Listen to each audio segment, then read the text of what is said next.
우리 다 함께 사도신경으로 우리의 신앙을 고백합니다.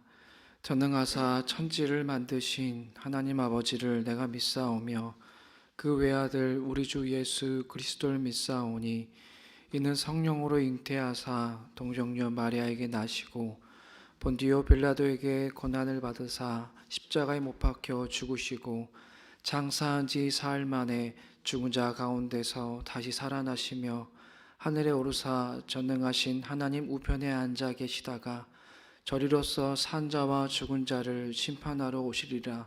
성령을 믿사오며 거룩한 공회와 성도가 서로 교통하는 것과 죄를 사하여 주시는 것과 몸이 다시 사는 것과 영원히 사는 것을 믿사옵나이다. 아멘. 함께 찬송 608장 후일의 생명 그칠 때 우리가 가사 먼저 함께 읽습니다. 찬송가 608장 1절부터 함께 읽습니다. 후일의 생명 그칠 때 여전히 찬송 못하나 성부의 집에 깰 때에 내 기쁨 한량 없겠네. 내 주 예수 배울 때에 그 은혜 찬송하겠네. 내 주 예수 배울 때에 그 은혜 찬송하겠네. 후일에 장막 같은 몸 무너질 때는 모르나 정령이 내가 알기는 주 예비하신 집 있네. 내 주 예수 배울 때에 그 은혜 찬송하겠네. 내 주 예수 배울 때에 그 은혜 찬송하겠네. 후일에 석양 가까워서 산에 해가 질 때에 주께서 쉬라 하리니 영원 안식 얻겠네. 내 주 예수 배울 때에 그 은혜 찬송하겠네. 내 주 예수 배울 때에 그 은혜 찬송하겠네. 그날을 예비하면서 내 등불 밝게 켰다가 주께서 문을 여실 때 이 영혼 들어가겠네. 내 주 예수 배울 때에 그 은혜 찬송하겠네. 내 주 예수 배울 때에 그 은혜 찬송하겠네. 아멘. 우리 찬양 하나님께 영광 올려드립니다.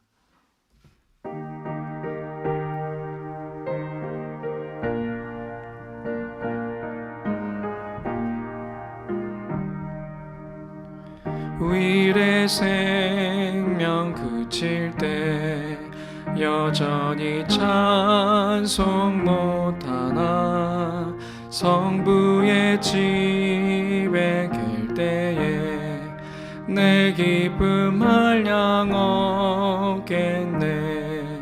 내 주 예수 배울 때에 그 은혜 찬송하겠네. 내 주 예수 배울 때에 그 은혜 찬송하겠네. 후일의 장막 같은 몸 무너질 때는 모르나 정령이 내가 알기는 주 예비하신 집 있네. 내 주 예수 배울 때에 그 은혜 찬송하겠네. 내 주 예수 배울 때에 그 은혜 찬송하겠네. 후일의 석양 가까워 서산에 해가 질 때에 주께서 쉬라 하리니 영원한 안식 얻겠네. 내 주 예수 배울 때에 그 은혜 찬송하겠네. 내 주 예수 배울 때에 그 은혜 찬송하겠네. 그날을 예비하면서 내 등불 밝게 켰다가 주께서 문을 여실 때 이 영혼 들어가겠네. 내 주 예수 배울 때에 그 은혜 찬송하겠네. 내 주 예수 배울 때에 그 은혜 찬송하겠네. 아멘. 오늘 우리 주신 하나님의 말씀은 로마서 10장 1절에서 10절까지 말씀입니다. 로마서 10장 1절에서 10절까지 말씀입니다. 우리 함께 하나님의 말씀을 함께 읽습니다. 형제들아, 내 마음에 원하는 바와 하나님께 구하는 바는 이스라엘을 위함이니 곧 그들로 구원을 받게 함이라. 내가 증언하노니 그들이 하나님께 열심히 있으나 올바른 지식을 따른 것이 아니니라. 하나님의 의를 모르고 자기 의를 세우려고 힘써 하나님의 의에 복종하지 아니하였느니라. 그리스도는 모든 믿는 자에게 의를 이루기 위하여 율법의 마침이 되시니라. 모세가 기록하되 율법으로 말미암는 의를 행하는 사람은 그 의로 살리라 하였거니와 믿음으로 말미암는 의는 이같이 말하되 내 마음에 누가 하늘에 올라가겠느냐 하지 말라 하니 올라가겠느냐 함은 그리스도를 모셔 내리려는 것이요 혹은 누가 무저갱에 내려가겠느냐 하지 말라 하니 내려가겠느냐 함은 그리스도를 죽은 자 가운데에서 모셔 올리려는 것이라. 그러면 무엇을 말하느냐? 말씀이 내게 가까워 내 입에 있으며 내 마음에 있다 하였으니 곧 우리가 전파하는 믿음의 말씀이라. 내가 만일 내 입으로 예수를 주로 시인하며 또 하나님께서 그를 죽은 자 가운데서 살리신 것을 내 마음에 믿으면 구원을 받으리라. 사람이 마음으로 믿어 의에 이르고 입으로 시인하여 구원에 이르느니라. 아멘. 오늘 1절 말씀에서 바울은 마음에 원하는 것과 또 하나님께 구하는 것이 있다라고 말하고 있는데요. 그게 무엇인가요? 마음에 원하는 것, 그리고 하나님께 구하고 있는 것이 뭡니까? 이스라엘의 구원이죠. 네. 자신의 동족인 유대인들이 구원받기를 원하고 있고 또 그냥 원하는 것으로만 끝나는 것이 아니라 그것을 위하여서 하나님께 간절히 구하고 있습니다. 비록 이방인의 사도로 부르심을 받은 바울이었지만 이 자신의 동족 유대인들을 향한 이 마음 한켠에는 그 영혼들을 향한 그렇게 안타까워하는 애타는 그 마음이 그에게는 있었던 것입니다. 이렇게 동족 유대인들을 향한 이 바울의 안타까운 마음을 우리가 이 바로 앞장인 9장에 보면요, 9장 3절 말씀에 보면 확인할 수가 있는데요. 제가 대신 봉독해 드립니다. 나의 형제 곧 고륙의 친척을 위하여 내 자신이 저주를 받아 그리스도에게서 끊어질지라도 원하는 바로라 하면서 이렇게 애타는 그 마음을 우리가 느낄 수가 있습니다. 자신의 동족, 비록 이방인의 사도로 부르심을 받은 그였지만 그럼에도 그 마음 한켠에는 내가 그리스도에게서 끊어진다 할지라도, 내가 그런 일을 겪는다 할지라도, 그런 저주를 받는다 할지라도 내 동족 유대인이 구원받을 수만 있다면, 그 영혼들이 예수 그리스도의 복음을 받아들일 수만 있다면 참 좋겠습니다. 그 영혼들이 그렇게 되길 원합니다라고 사도 바울은 애타는 마음으로 그렇게 나아가고 있습니다. 이와 같은 간절함 속에서 오늘 바울은 유대인들의 문제를 본격적으로 진단하기 시작해요. 진단이라는 것은 치료가 목적이죠. 그렇죠? 그래서 어떻게 하면은 이 영혼들이, 이 안타까운 영혼들이 하나님의 복음을, 예수 그리스도의 복음을 받아들일 수 있을지, 왜 그들이 구원에서 멀어지게 되었는지를 이제 차근차근 설명하기 시작하는데요. 우리 다시 한번 2절, 3절 말씀 함께 같이 읽어볼까요? 시작. 내가 증언하노니 그들이 하나님께 열심히 있으나 올바른 지식을 따른 것이 아니니라.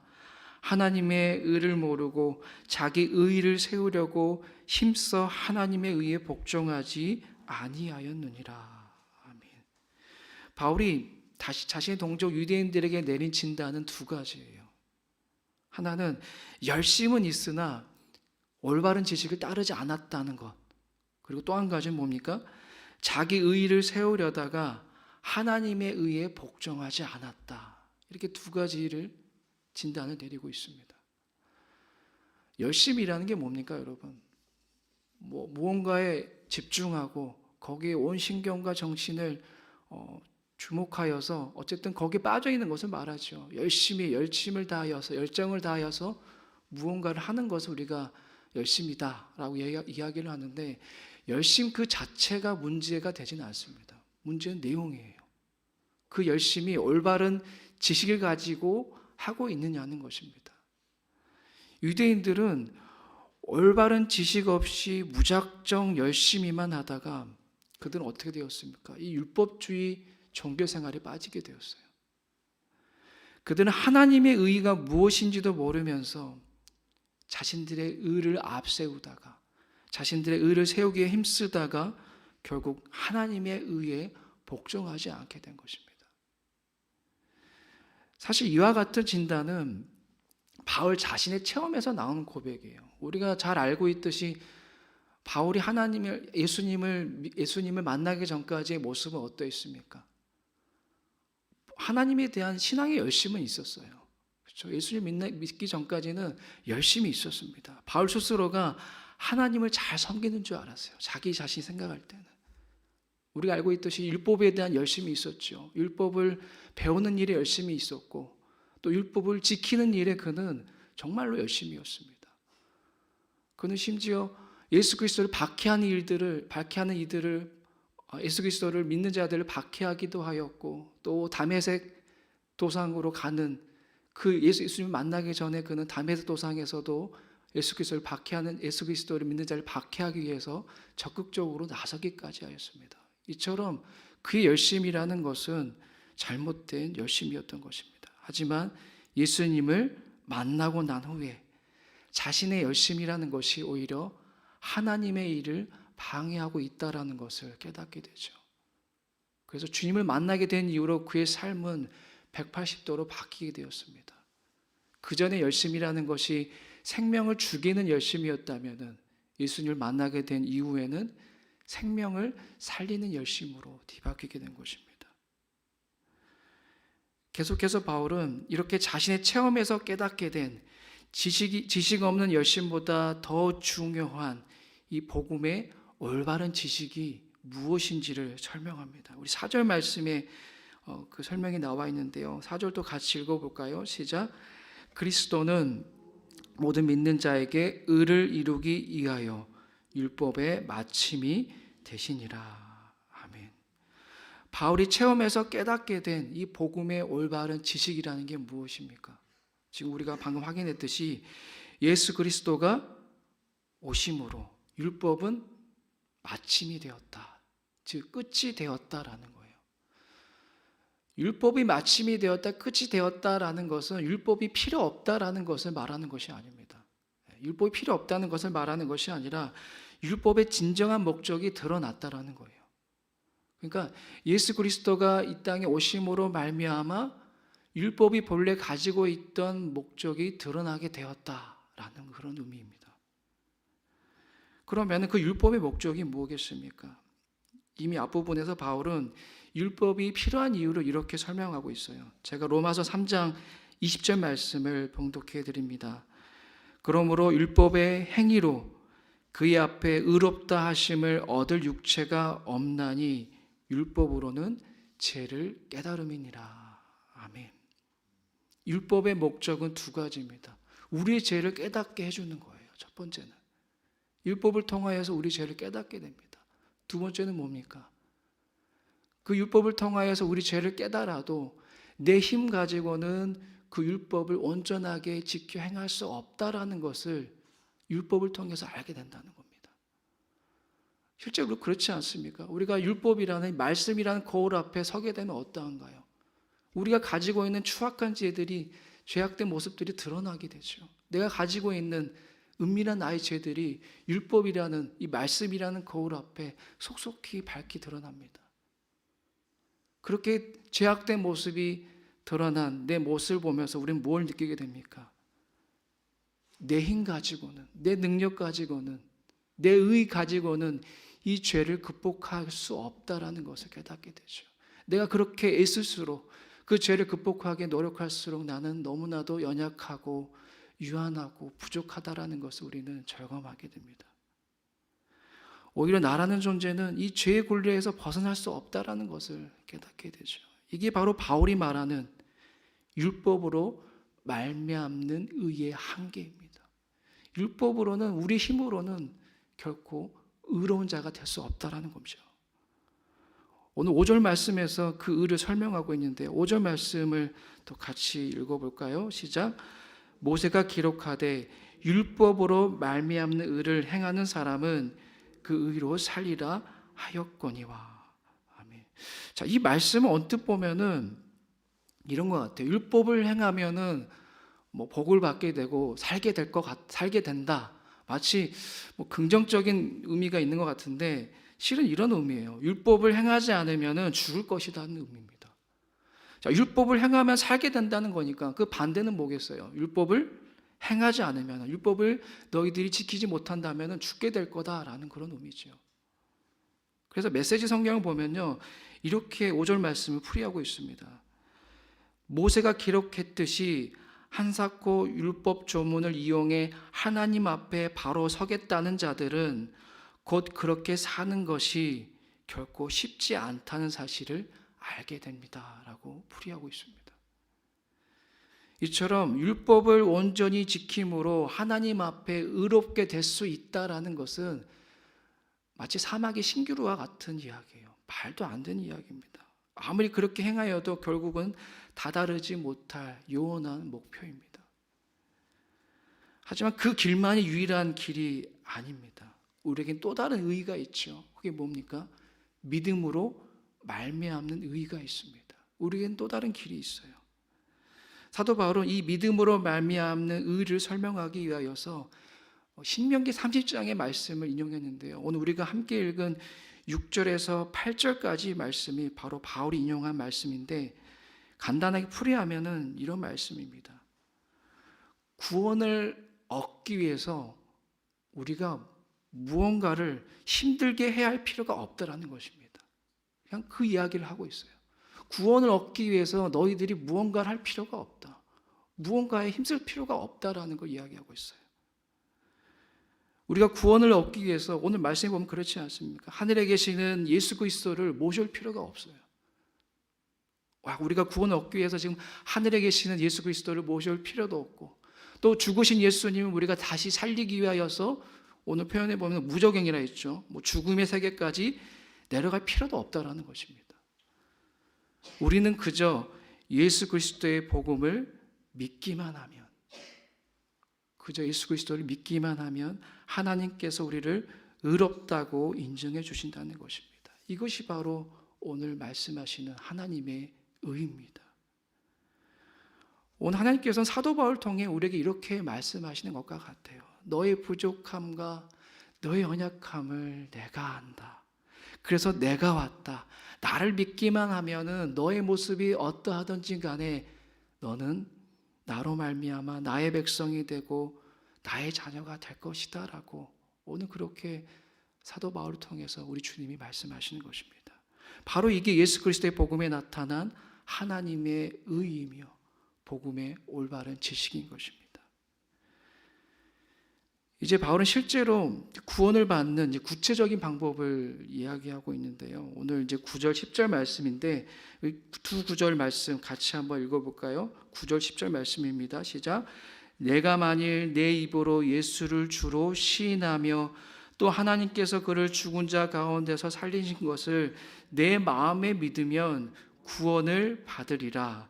사람이 마음으로 믿어 의에 이르고 입으로 시인하여 구원에 이르느니라. 아멘. 예수 그리스도의 복음에 나타난 하나님의 의를 받아들여 구원을 받는 방법 먼저는 입으로 예수를 주로 시인하는 겁니다. 입으로 예수를 주로 시인하는 거예요. 시인하다라는 것의 본래 의미는 같은 일을 말하는 것, 이런 의미입니다. 같은 일을 말하는 것. 그러니까 우리가 잘 아는 베드로의 위대한 신앙 고백이 있지 않습니까? 뭐라고 고백하였나요? 주는 그리스도시요 살아계신 하나님의 아들이십니다 라고 고백했어요. 그러니까 베드로의 고백과 같이 우리도 고백하면 된다는 겁니다. 그게 시인이에요. 베드로처럼 우리도 입으로 시인하는 겁니다. 주는 그리스도이십니다. 살아계신 하나님의 아들이십니다. 주는 우리의 구원자이심을 믿습니다 라고 입으로 시인하는 것이 먼저라는 겁니다. 그 다음 단계는 하나님께서 그를 죽은 자 가운데서 살리신 것을 마음에 믿는 거예요. 예수님이 부활하셨다는 이 사실을 믿음으로 마음에 받아들이면 되는 것입니다. 자, 그러면 구원을 받게 된다는 것인데, 이렇게 고백하는 것이 말처럼 쉽지는 않습니다. 왜냐하면은 마음으로 믿는다는 것은 뭐예요? 개인적인 고백이죠. 그렇죠? 마음으로 믿는다는 것은 개인적인 고백이지만 우리가 먼저 살펴보았던 입으로 시인한다는 것은 뭐겠습니까? 이거는 공개적인 고백이기 때문이에요. 그래서 쉽지가 않다는 것입니다. 개인적인 고백은 혼자서 할 수 있는 거지만 공개적인 고백은 많은 무리들 앞에서 선언하는 것과 같은 거죠. 그래서 우리가 초대교회를 보면 어떠합니까? 초대교회 그 많은 순교자들을 한번 생각해 보세요. 그들이 다 순교당했던 이유는 마음의 고백을 넘어서서 공개적인 고백 때문에, 그 일 때문에 순교를 당하게 되었어요. 믿지 않은 자들에게도, 믿으면 죽을 수도 있는 그런 상황 앞에서도 일단 입으로만 부인하면 살 수 있는데, 예수 그리스도를 믿지 않는다고 입으로만 시인하면 되는데 그들은 그렇지 않았다는 것이죠. 공개적인 자리에서 많은 무리들 앞에서 공개적으로 나는 예수 그리스도를 나의 구주로 믿습니다라고 공개적으로 고백하였기 때문에 그들은 순교자의 길을 걸을 수 있었던 것입니다. 그들로 통하여서 어쩌면 오늘 우리 교회가, 이 땅의 교회가 온전히 세워질 수 있었던 것입니다. 예수님이 부활하셨듯이 그들 또한 부활할 것에 대한 분명한 믿음이 있었기 때문에 그들은 그렇게 공개적인 고백을 할 수 있었던 것입니다. 오늘 본문 마지막 절 10절의 말씀을요, 메시지 성경을 보면 또 이렇게 풀이하고 있습니다. 이는 여러분이 무엇인가 해내는 것이 아닙니다. 여러분은 그저 하나님을 소리내어 부를 뿐입니다. 그분께서 여러분을 위해 일하실 것을 신뢰하면서 말입니다. 이것이 바로 구원입니다. 사랑하는 여러분, 하나님의 구원은, 그 구원의 영역은 하나님의 것입니다. 구원은 온전히 하나님의 영역이에요. 우리의 힘 가지고, 나의 열심을 가지고 획득할 수 있는 것이 결코 아닙니다. 그저 우리는 예수 그리스도가 나의 구주가 되심을 입으로 시인하며 또 마음으로 믿기만 하면 구원의 은혜가 주어진다라는 이 사실, 이 진리를 잘 알고 계시지만 오늘 이 새벽 다시 한번 여러분들 마음 가운데 새기시기를 주님의 이름으로 축복합니다. 그리고 오늘 주신 말씀을 통하여서 한번 우리 각자의 신앙의 열심이, 내가 지금 가지고 있는 신앙의 열심이 무엇인지를 한번 스스로 진단해 보셨으면 해요. 무엇보다도 그리스도의 열심은 뭐가 되어야 되겠습니까? 다른 사람을 사랑하기 위한 열심이 되어야 돼요.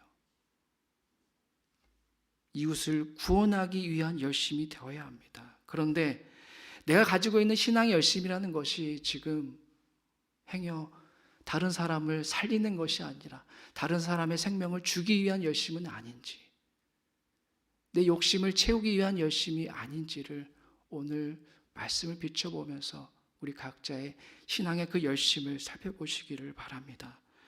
특히 이 자신의 동족 유대인들의 그 영혼을 마음에 품고 간절히 기도했던 이 사도 바울의 그 신앙의 열심을 오늘 특별히 여러분들이 본받기를 원합니다. 우리 주변을 둘러보십시오. 아직도 그런 영혼들이 참 많습니다. 예수님을 영접하지 못한 영혼들, 하나님의 의의가 무엇인지를 온전히 깨닫지 못하는, 죽어져가는 그 영혼들이 너무나도 많습니다.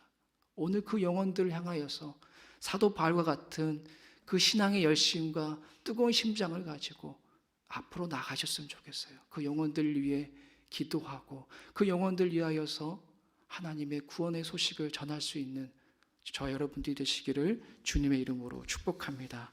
기도하겠습니다. 하나님, 하나님의 의로 말미암아 우리는 구원을 얻게 되었습니다.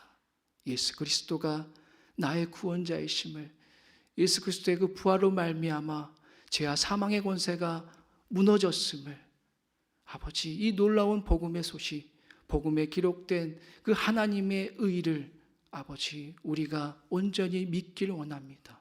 우리의 신앙의 열심이라는 것이 바로 이 하나님의 의에 근거해야 됩니다. 행여 나의 열심이라는 것이 하나님의 의가 아니라 오늘 유대인들과 같이 내 자신의 의로 말미암고 있지는 않는지, 하나님의 의를 가로막고 있지는 않은지, 하나님, 내 신앙의 열심을 이 시간 한번 돌아보게 하여 주시옵소서. 다른 사람의 생명을 살리기 위한 열심인지, 이웃사랑, 이웃을 구원하기 위한 열심인지를 다시 한번 우리가 이 말씀이란 거울 앞에 비춰보면서 부족하고 또 연약한 모습이 있다면, 나의 교만한 모습이 있다면은 주님 만져주시고 주님께 내 마음을 변화시켜 주셔서 하나님의 의를, 우리가 의를 향하여서 우리의 신앙이 더욱더 앞으로 전진하며 정진할 수 있도록 성령 하나님 오늘 우리를 인도하시고 이끌어 주시옵소서. 하나님의 구원의 그 사역에 적극 동참하는 오늘 모두가 되기를 소망하오며 예수님의 이름으로 기도드리옵나이다. 아멘. 하늘에 계신 우리 아버지여, 이름이 거룩히 여김을 받으시오며 나라의 임하옵시며 뜻이 하늘에서 이룬 것 같이 땅에서도 이루어지이다. 오늘날 우리에게 일용할 양식을 주옵시고 우리가 우리에게 죄 지은 자를 사하여 준 것 같이 우리 죄를 사하여 주옵시고 우리를 시험에 들게 하지 마옵시고 다만 악에서 구하옵소서. 대개 나라와 권세와 영광이 아버지께 영원히 있사옵나이다. 아멘.